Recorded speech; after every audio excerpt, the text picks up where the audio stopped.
Today's episode is sponsored by our friends at Famous Faces and Funnies, located in Melbourne, Florida. Check out their Facebook live auctions on great deals on comics and toys. Along with TGC Custom, replace the Hasbro issued weapons and accessories with 6-inch versions of version 1 and version 2 of the retro line. And lastly, EGS Expert Grading Services, the only grading service to provide custom labels and introducing new slabs, shipping nationwide.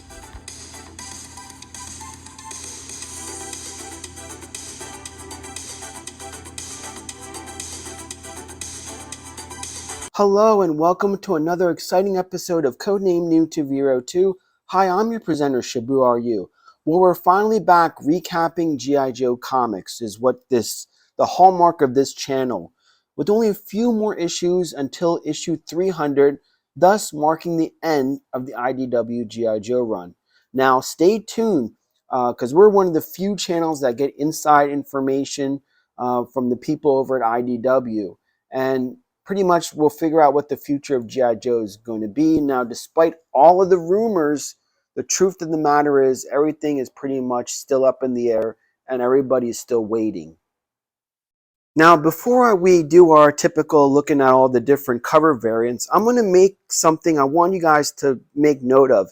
It seems that Hasbro is trying to get away from the LarryHama G.I. Joe mythos. Now, keep that in mind. Now, cover B features Serpentor. Now, Serpentor was actually killed during the Death of Snake Eyes issue as well, so you'll see he's being resurrected here. The RI cover has been getting mainstream attention as well, and it's amazing. Our good friend John Royal, who's a friend of the channel, is finally getting his much-deserved appreciation. We're being billed as a J. Scott Campbell clone, but it's good to see that people are starting to take note of John's work. Now, just to bring people up to speed, now Cobra, under the direction of Dr. Mindbender and female CG Laura, have returned to Cobra Island, but this time to build a casino on the island and attract tourism, which Cobra Commander is definitely on board with.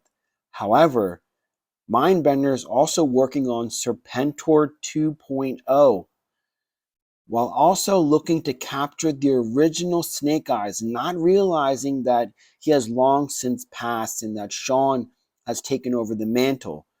Now, over on the Joe front, Dawn Marino, who actually has the memories of the original Snake Eyes embedded in her, is having difficulty managing the two psyches inside of her head.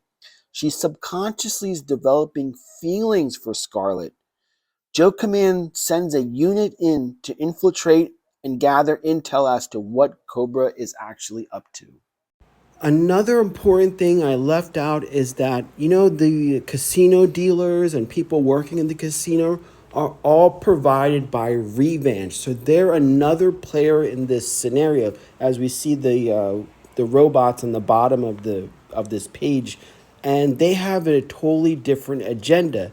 Now, at the same time, Agent Helix realized that the fighting style that these robots use is eerily similar to her mother. And you got to read back to the Silent Options 4-issue story arc for Helix's backstory to fully appreciate how in-depth these issues are. Now that we got that out of the way, in this issue, the undercover G.I. Joe unit of Dawn, Sean, the Snake Eyes, Scarlet, and Helix are trying to make their way to the central unit where Jinx is stuck. She has discovered the Serpentor 2.0 clone. Now, fighting is intense as the Revenge robots are formidable foes. Outside the casino, another G.I. Joe unit, an extraction unit, awaits, headed by Roadblock and Rock and Roll. The wild card is female CG Laura, who we were first introduced about 10 issues ago. She's a conflicted character, so while she was injured, it was the Sean Collins Snake Eyes that brought her to safety. Now, Cobra basically left her for dead. However, she's been thrusted into a more leadership role since then. Okay, so back to the action. Now, outside, the extraction team has trouble of their own as one of these fembots has detected them hiding amidst the jungle. Okay, so back inside, our covert team has finally made its way back to Mindbender's lab where Jinx is stuck and Serpentor 2.0 slash the Genghis Khan clone is housed. Dawn cuts off the power and the room goes dark for the ninjas. Back outside, one of the fembots has gung ho and rock and roll dead in her sights.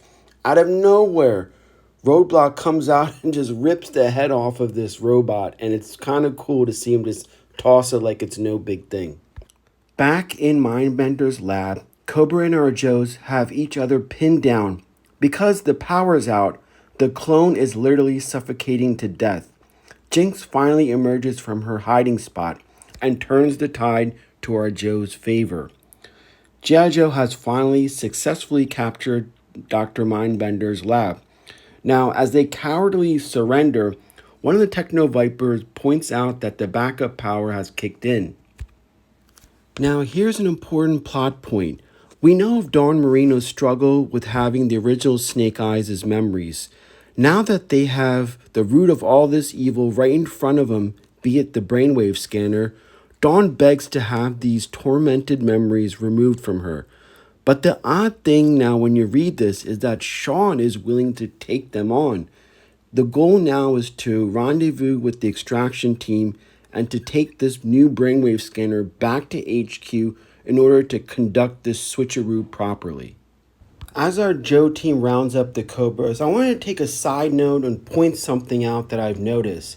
That Hasbro, the official Hasbro G.I. Joe, is trying its best to get away from the LarryHama mythos. I mean, if you look at the Snake Eyes origin movie, you see how they're trying to put Storm Shadow opposite of Snake Eyes and everything, and they're just trying to do good far away from the LarryHama mythos as possible. And I've noticed that, so take a minute to reflect on that notion. So as our G.I. Joe team has everything wrapped up, they're trying to make their way out to the extraction unit when all of a sudden the female CG Laura is right in front of their path, stopping them. And we end the issue with that. And as we know, Laura's been conflicted. So what side is she going to go on in this? So that's going to be interesting to see going into issue number 296. Well, this is Shabu RU. Again, I apologize for the delay in the recap, but we're going to finish off strong. So stay tuned for our next G.I. Joe comic recap. This is Shabu RU signing off.